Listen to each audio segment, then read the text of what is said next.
Today we have David Cumming, Director of DMC Contractors. Thank you so much for being here Thanks for with having us me. today. Can you tell us a little bit about yourself? What do you do? And yeah, I guess excited to have you on the podcast. Yeah, sure. I'm excited to be here. A bit of a background on me. I grew up on the Gold Coast, Queensland, Australia. I went to Griffith Uni on the coast. I graduated there in 2012. Since then, I guess, worked all over the country, really, in the sort of mining, urban infrastructure works, which has definitely given me a wide range of experience. And over the last probably 4.5, 5 years, I started DMC Contractors, which is originally was just a project management um, company that I basically provided myself as a resource to assist any projects that might be struggling or needed assistance with anything really. And then from there, over the last probably, let's call it 6 months to a year, it's definitely grown into still doing the project management support, but also include the civil infrastructure works as well, around that sort of subdivision space, which is exciting. It's growing, it's moving forward, which is what every sort of business owner wants. Absolutely. No, that's awesome. What was the turning point for you that you went, I just want to do my own thing, and how did you pick project management, I guess? I think, look, it's probably like yourself, but I've grown up in a family where business owners, a lot of everything was done sort of by themselves. They grew something from nothing. It was always probably a seed that was planted in the back of my brain that I knew that's what I wanted to do. So going through the process, working for various contractors, clients, big and small, I knew that at the end of the day, I wanted to be able to build something that was my own and provide a quality service that I felt I could provide. And that's essentially where we're at now. So I guess, yeah, across the period of the last 10 years, it's always been a want and desire, and sort of seeing that come to pass now is exciting, and I'm glad that I made that jump. It's definitely a risk at the start. It's a nervous, not having a full-time job. You take a bit of a leap, but fortunately, generally a few years into your career, you've made a few contacts, and it definitely helps along the way. So, yeah, it's been an exciting journey. Yeah. Yeah, no, congratulations. It's really nice to see people that you've worked with in the industry really succeeding and doing what they love, finding the passions and following it. So no, really, really well done. And I also love that you mentioned, you kind of started in one space and you're continually evolving. Can you talk a little bit about that and how, I guess, what are you doing to see gaps in the market and then go, oh, actually, that's something I can service? Or have you created a bit of a niche for yourself? So in terms of evolving, from an undergrad or graduate perspective, Mm-hmm. the the works that I was involved in then was very different to what I'm involved with now. I Yeah. started out in essentially a mechanical engineering firm, so doing structural mechanical piping works. So nothing really civil related, and from there, progressed into the civil, and now obviously doing what we do. So in terms of the niche for the civil construction, we focus currently on the smaller subdivisions, which is good for us in terms of the requirements, but also there's not a massive amount of players doing the 2, 3 lot subdivisions. A lot of the clients, your bigger clients, turn them down because it's not worth their time, which is perfect for guys like me. Happy to Yeah. pick up the scraps there, so to speak, and do those. And also in terms of, it's hard, especially now with the amount of work that's currently ongoing. Finding good resources can be hard, and being able to fill some of those spaces with myself, other resources that we've got on the team, is good. And being able to provide a good service is key. And everyone, if you can fill that space and provide a good resource or provide good service, they're happy to take on that business. So that's, I guess, where we're working, or that space we're working at the moment, and it's been going well. Yeah, that's great. I kind of want you to think back a little bit, if you can. And this is something that I always struggled with. I think, as a young engineer, you're coming into an industry that is very grounded in, experience, I want to say, and you're constantly combating people who I appreciate. You've got years and years and years of experience, and I want to, harness that and use that.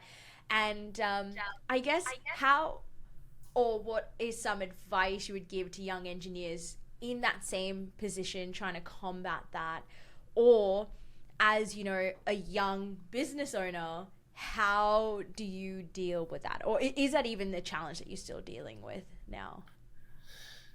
Definitely. I mean, you never know everything. Someone's always more experienced and knows more than you.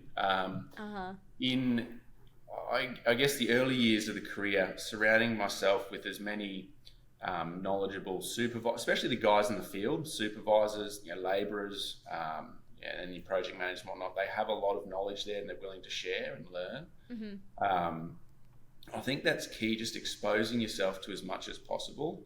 I know as an undergrad or a graduate, it's probably the case with most engineers, you get given the mundane, sort of boring jobs to begin with, but they're crucial to, I guess, building your character, understanding how projects run and work, and the tasks required to, complete the end goal. So definitely, if I were giving advice to a young engineer, or even myself at the time, don't be discouraged by things that tasks or mundane things you might be given. It's all part of the process. And just say yes to everything. If you can, any opportunity that comes up, especially while you're young, there's not much to lose out of it. You're only going to gain knowledge, and it's only going to help you down the track. It can be scary and risky, but while you're young, take a chance, and fingers crossed. Yeah. I feel like we need to define what young is. Well, yeah, young in your career, I suppose. Yeah. We're always young at heart. That's it. No, that's true. That's really good advice. I now kind of want to move into, focusing on DMC a little bit. How you mentioned you took the leap of faith, you did it. It was really scary going into it, and I'm sure it's still really scary because you have to constantly keep the work going in front of you. But tell me about the first job you got with DMC. How did you go and get that first project, and what was the feeling? Can you describe the feeling when you landed that first gig? The first couple of years were, I sort of touched on it, was outsourcing myself in that management space, and that, everyone says networking is key, and I probably didn't. I knew networking is key, but I didn't really actively do it outside of whatever my role was.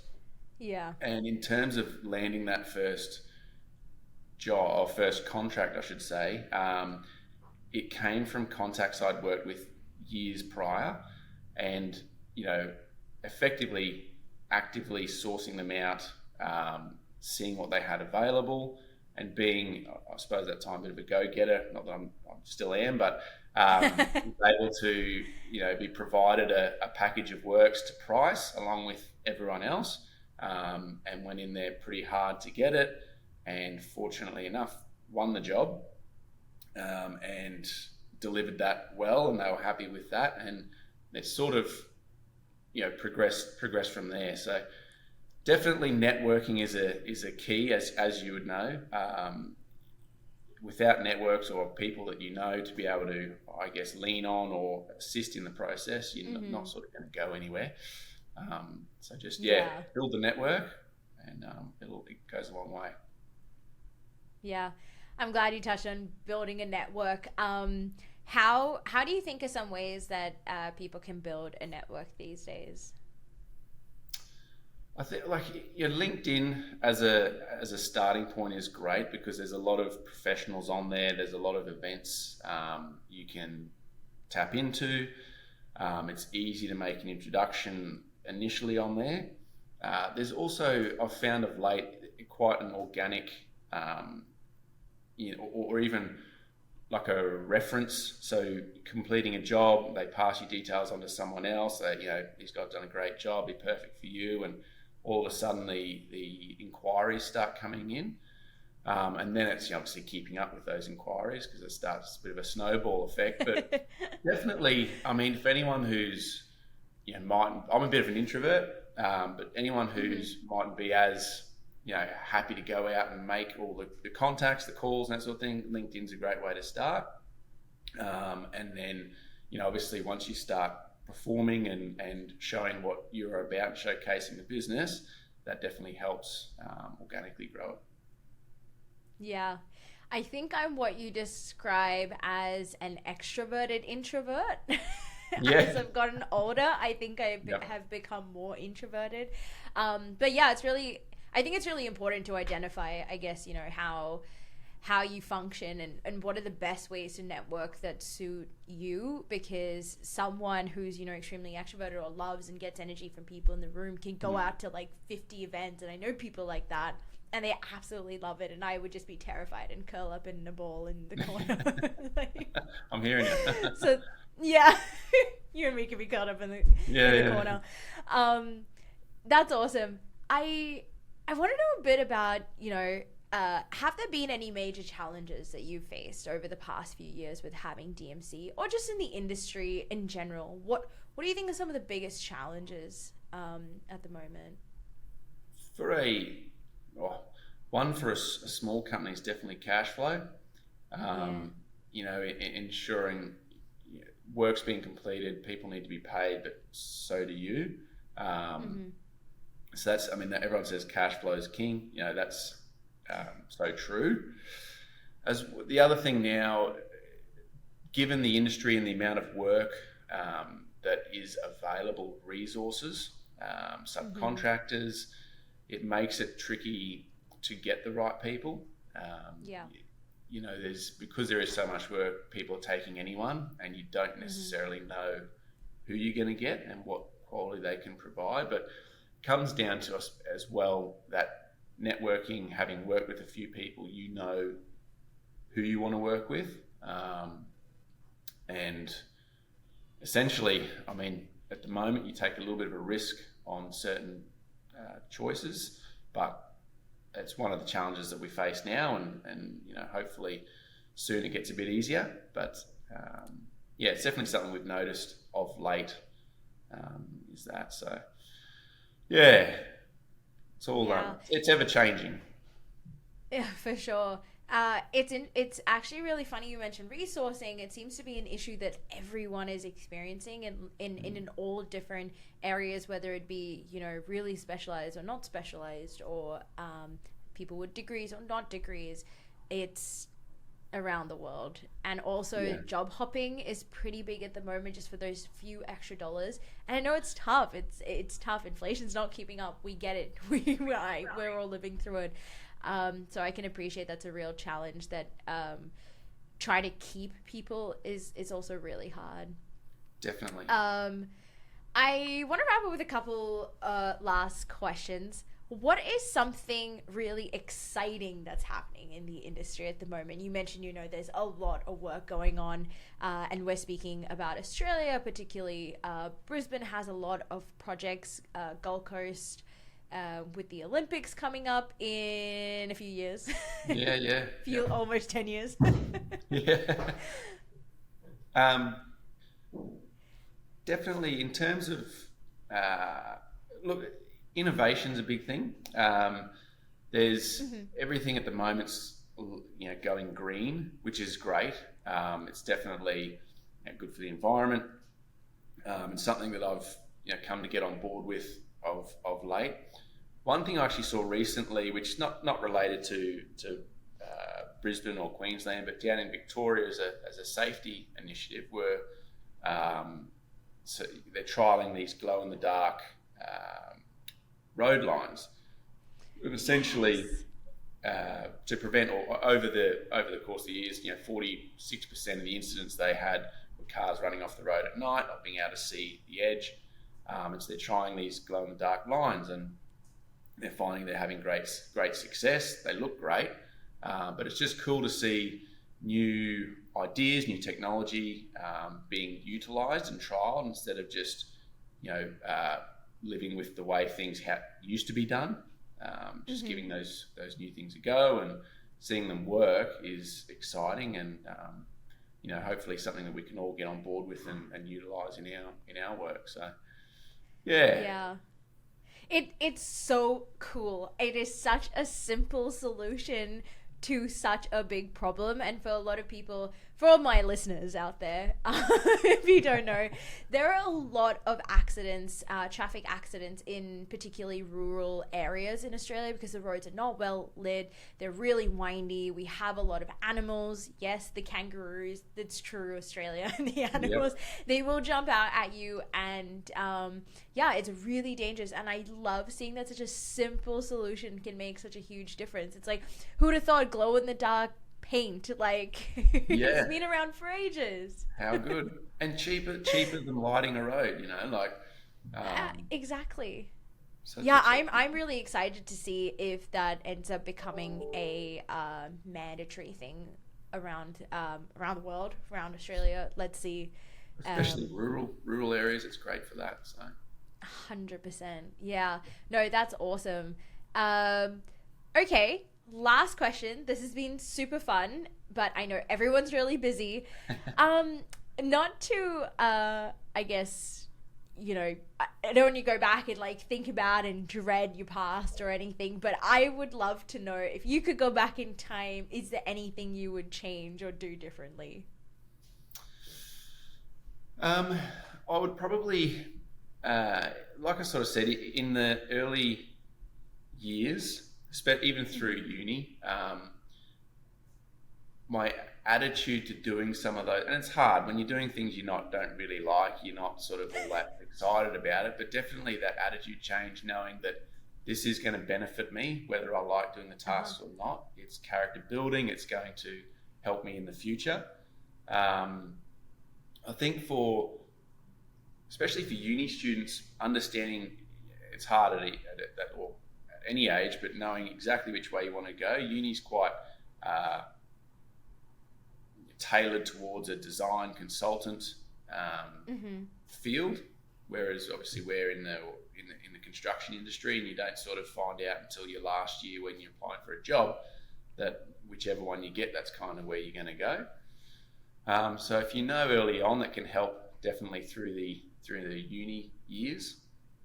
But also, just like I sort of said earlier on, give everything a go, and Mm-hmm. having a network of support that's going to help you. I've got an amazing wife and kids, and they're very supportive of the business and helping, um, you know, keep it all going, jumping on board, and wherever they can help out, they help out. Mm-hmm. But definitely, be open to possibilities and take a chance. Oh, I love that. Gonna put on a t-shirt. No, yeah, I totally agree. I think it's something I always look back on, and you're right. It's so hard because when we're studying or when we come out of it, we have no idea what we're actually going to be getting ourselves into. And at the same time, we're obviously, everyone's really ambitious and everyone wants to speed up the process, but it is hard. It's hard and it takes time to learn the important things. But as soon as you have the fundamentals, you can be off running your own business like you are, and living out your dreams the way you want to. So no, Exactly. love it. Awesome. I guess we will wrap up here. Thank you so much for being on the podcast. It has been so much fun. No doubt I'll probably try and convince you to come on again in the future. Thanks for having me, Rhi. Awesome. Thanks everyone, and thank you to the listeners.